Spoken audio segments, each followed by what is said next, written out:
Welcome to Late Night with Theo Goodman and our first guest ever, David Moore from Known Origin. Hi, David. Thanks for Hi. joining us today. Hey, thank you for inviting me on the first ever podcast. That's right. All right, so let's get into it. Tell us how you got into Bitcoin, crypto, blockchain, whatever you want to call it. So I'd say back in 2017, kind of October time, I was working not in blockchain at all. I was working in death tech, which is a little bit of a weird industry to be in. Essentially, we were building products that helped families kind of organize funerals. Anyway, I was working with two amazing developers called Andy and James, and they were the guys responsible for getting me into Ethereum, blockchain, kind of Bitcoin world. Okay, right on. So did you really call it death tech? Yeah. Okay. I did. Yeah, maybe I just call it that. Okay, no, that's okay. I've never heard of, I don't know what to call it. Okay, so you've gone from, like known death to known origin, okay, basically. Yeah. Okay, So that's I found myself. We were working with these two smart devs on delivering a product. Built quite a nice relationship with the guys, and then I noticed he had some like crazy graphs on his monitor as I walked past his desk. It turned out to be, I think it was Bittrex exchange at the time. I asked him what it was, and he kind of explained that it was Ethereum prices kind of going up and down, and he was frantically trying to find his secret key for an Ethereum wallet, because he knew he had 50 Ethereum in a wallet somewhere, and that kind of pricked my interest in what this thing was. So that was kind of my introduction into cryptocurrencies. okay, great. So then you guys were all together doing death tech. And so how did you guys go from death tech to known origin? And actually, for some of the listeners, actually, first of all, just tell us a little bit about what known origin is for anyone listening that doesn't know what known origin is. So best way to explain Known Origin is it's a digital arts platform that's built on the Ethereum blockchain. Essentially, we empower artists to create, promote, and monetize kind of their artwork. And we use something called a smart contract to authenticate and verify the artist, the artwork, and the buyer. And we use essentially the blockchain technology to show the proof of custody. And we've seen that provenance is everything when it comes to art, and kind of digital art is a real smart use case for this new technology. But if I go back to how it started, so I told Andy and James about a gallery show that I was putting on, a pop-up gallery show in Manchester. And I kind of talked to them about the artists that I was getting involved. And it came up with the idea that we should also do not only physical art pieces, but if we showcase some digital art, we could get people to buy it with what I said, can we get people to buy it with Bitcoin? And they said, if you get people to buy it using Ethereum, we can use this new thing called an ER721, which means we can track and trace the asset, and people can use these new wallets that are coming out to kind of purchase during the show. So we went off and I went off and found a venue and found the artists. Andy and James went off and built a very simple single page website, which was basically Known Origin V1, like alpha. And they had it just about tested and ready for the launch of the event. This was in April 5th, 2018. So our second birthday is pretty close. Right on. Okay, so did you guys even call them non-fungible tokens back then? You just knew that it was, like I like how you described it. You knew that there was, you just wanted people to buy the art, digital art with Bitcoin or Ethereum or whatever, and then the other guys told you about the token and all that stuff. So how did that first event go, and how did you explain it to people, and did they even care about all that stuff? So so part of the purpose of the event was to kind of bring the creative world or this creative community that we have in Manchester and the blockchain community together, because we purposely launched the event during a thing called CoinFest. So we knew that Manchester would be awash with people that kind of understand blockchain, digital currencies. So we encouraged the audience from a thing called CoinFest to come to our opening event just to prove the concept. And we said to ourselves, if we can get one person to buy a digital art piece using cryptocurrency, we'd class that as a success. And on the night, we got I think we got 120 people turn up, and we sold a couple of pieces, but yeah, we definitely didn't break even or anywhere near make a profit. But the purpose of it was to prove the concept. And to the other point in your question, we definitely weren't calling them NFTs or Nifties or non-fungible tokens back then. This was just digital art that was associated to an ER721, essentially. Okay, great. So, how do you think the whole NFT market has developed since then? I mean, how would you describe it for someone? For people that don't know, that are listening, NFT just means non-fungible token. It's just a token. Usually, it's issuance of one, but like a short run token, basically. So, how would you describe, since you guys started and now, how the NFT market has developed from your viewpoint? So we've always found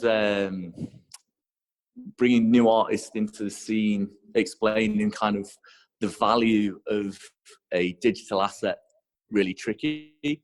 And I recently listened to an artist kind of explain it best, where he talked about if you want to share an image of your artwork on something like Instagram, that it actually takes a copy 4 times. So it takes a copy off your phone, then it copies it onto a server, then it will copy it onto your Instagram stream, and then whoever wants to comment and like on it, it'll also copy it into their stream as well.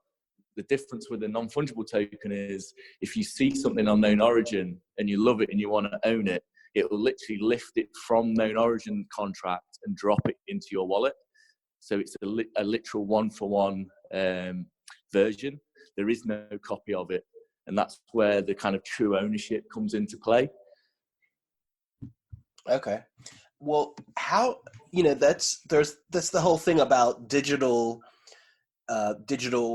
artwork or music or anything digital, really, about scarcity and so-called artificial scarcity and so on. So I could go to known origin and take a screenshot of someone's art and have a copy of it.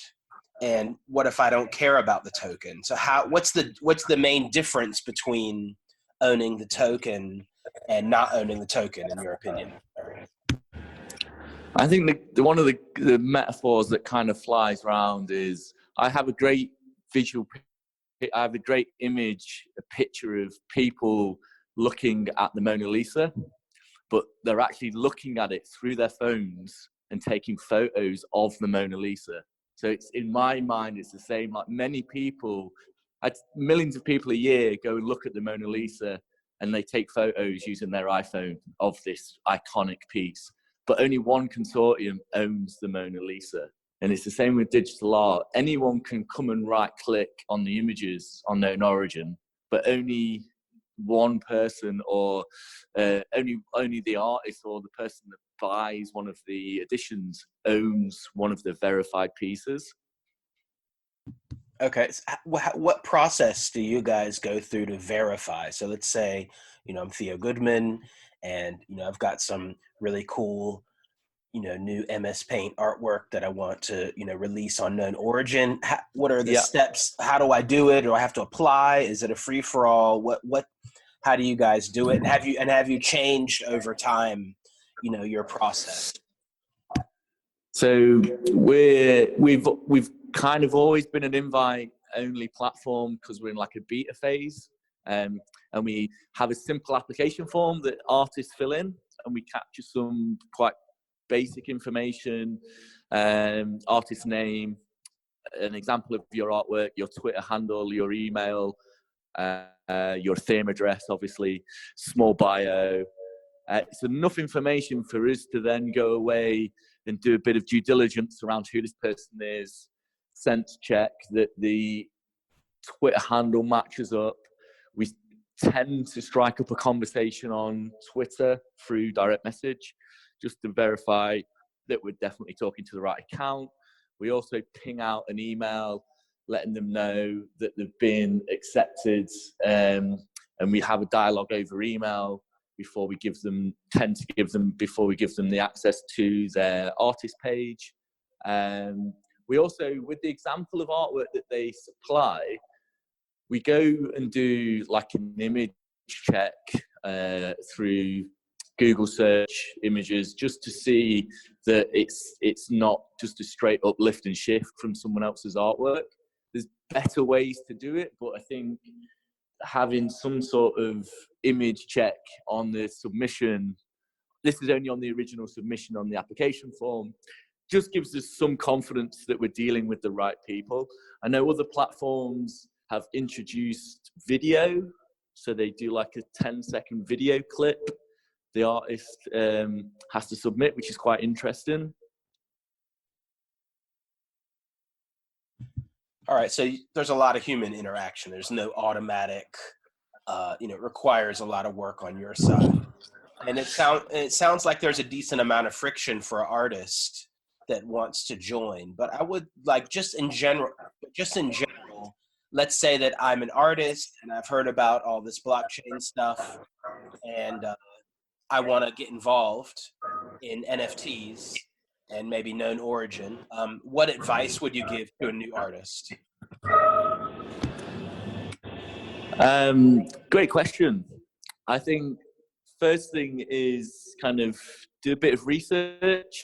I always say to people, only buy off artists you trust and platforms that you trust. Same with artists, only put your work on platforms that you trust. And that might mean that you've just got to do a little bit of research first, kind of see how long they've been around, see which other artists are on there, talk to the artist community about the experiences they're having. We have quite an active Telegram, quite an active Twitter.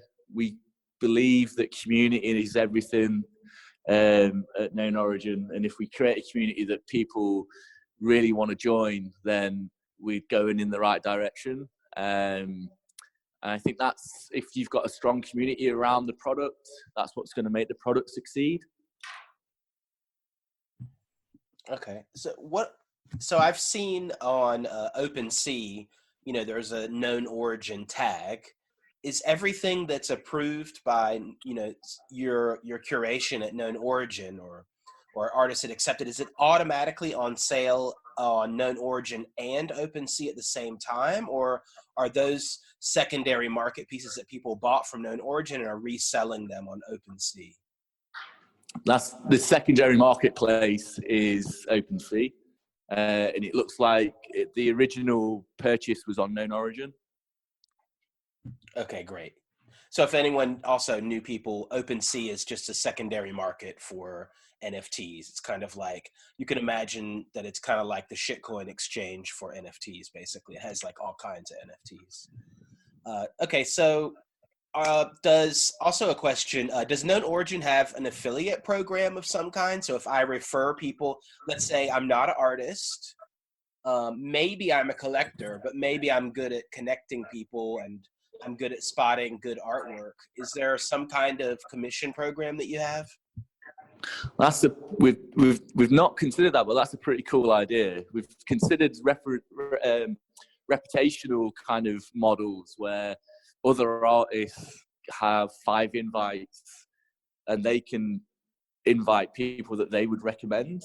But the commission or the referral thing is a pretty neat idea. We've not considered that before. Right. Because so from what I see, now I'm not using any data that you might have.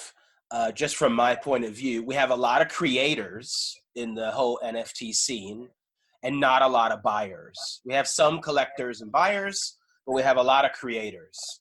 So we need to find ways to get more liquidity in the market now. And sometimes people that are good at doing referral, affiliate marketing or whatever you want to call it, are good at that. What do you think? What is your take on the market as far as buy and sell side right now? I agree. I think there's much more creation happening than we have collectors buying. This will change over time, and I think we're looking at ways to try and attract more collectors to the space, more traditional collectors to the space as well, which is interesting. We're currently in talks with a couple of galleries across, one team that are going to do a gallery tour across the States, where we're going to get crypto and digital art into physical art spaces, because people obviously go to galleries to view artwork and to purchase artwork. So if we can expose this new art movement to traditional art buyers, that is one smart way of bringing money and bringing investment and bringing collectors into this new space. Okay, so can you tell us what's the biggest fraud case that you've had on known origin, or just that you heard about in NFT? By fraud, I mean, for example, an artist signed up and then maybe they did some original art first, but then they uploaded a copy piece, or there was a big dispute about somebody selling something that wasn't there, or something like that. It happens, right? You're gonna get people that kind of play the system. We've had one incident that made us have to kind of essentially revoke an invite for maybe 2 incidents actually. One where it was a straight up lift and shift from Tumblr, which got reported to us. We acted quickly. We reached out to the original artist on Tumblr. She made it clear that she had no affiliation with this artist on known origin. We basically had to revoke the invite of the artist because essentially they tried to say that it was a collaborative piece between the artist on Tumblr and with them.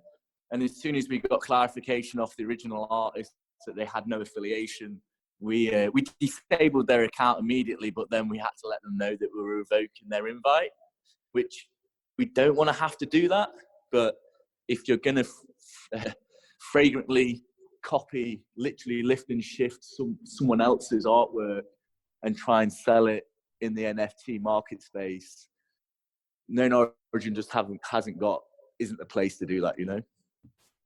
Right. I think it's going to be an ongoing problem and issue, and I don't have a clear solution right now, but it's just something that's easier to do with digital, and it's a problem in the traditional art world as well, forgeries, etc. So sometimes people advertise, blockchain solutions for art. They say, yeah, forgeries are a big problem in the traditional market, which is true, and that blockchain can help that. But then you have another dimension, like I talked about, where some things are easier to do. So the interesting thing with this technology, right, is that we can identify that this happens quicker, and we can also track any of the fakes that have been sold, where before in the traditional art market, you'd find it much harder to distinguish between a genuine piece and a fake piece. All right. Okay, so you were in New York at NFT New York NYC. What was your take on the event? How was your experience? It was a flying visit for me. I landed in New York late Wednesday, had the full conference on Thursday. We had some fun Thursday night, and then I flew out on the Friday. I thought the conference was good. It was great to kind of meet people that I've built these relationships with online and on social. I thought I would see a little more innovation at the conference and a few more demos of products. It felt like a few products were still saying like releasing soon, and we're like 2 years down the line. It kind of felt like we should have more. I felt like we should have had some more live products during the day, if that makes sense, and a little more innovation. It felt like it was maybe a little bit too promotional, if that makes sense. Yeah, no, that makes sense. I guess, I mean, conferences have to balance that. They have to somehow, generate income, which is usually in the Yeah, form of sponsorships, not tickets. yeah, And that's true. there was a lot of signage and a lot of digital signage, blinking and showing different images. I get that it's a big it's something you have to balance. But yeah, there was a lot of that. It was good to meet people. I agree. I was at the event too. Any upcoming events that you guys are going to be at as Known Origin, or just yourself, that you want to tell people you can meet at?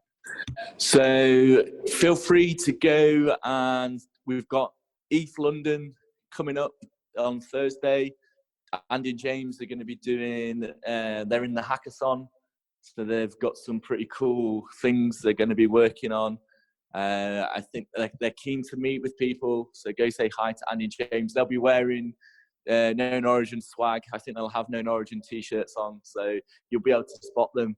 They're doing a pretty cool thing around leasing and loaning NFTs, which is, I think they're going to try and hack something together where you can put a playlist together or a collection of NFTs together, lease them to an address, and both parties agree a period of time that artwork's leased to the address, and then the smart contract automatically pulls it back when the agreed time is over. So it sounds super interesting what they're doing, and I can see some real cool use cases for some of the physical gallery partnerships that we're talking about. Yeah, that's a very good use case, and ironically, I don't think that people have thought about what I thought about when I heard about that, because I think there is another project that's already doing it. I forgot the name of it, but they are doing some kind of lending. But I think we need more of these. And this is basic. You described a peer-to-peer. Little noise over there, David. Yeah, sorry, man. That's okay. You described a peer-to-peer loan, but what it allows from a collector point of view or a trader point of view is that you can buy NFTs on margin. So I can do leverage trading on OpenSea, basically, by lending out NFTs that I already own. You see what I mean? Yeah, I heard people were taking out loans against NFTs as well. So like currency to cash loans against NFTs. Sure, it could be cash loan, but I mean that's all margin trading is you're taking out a loan essentially, Yeah. short-term loan, and then doing it. So that could add. So all of that stuff, although it's going to hopefully add liquidity, whether that's to the artist that needs some cash, or to collectors that want to continue trading. I think it's a good development, and it's really interesting.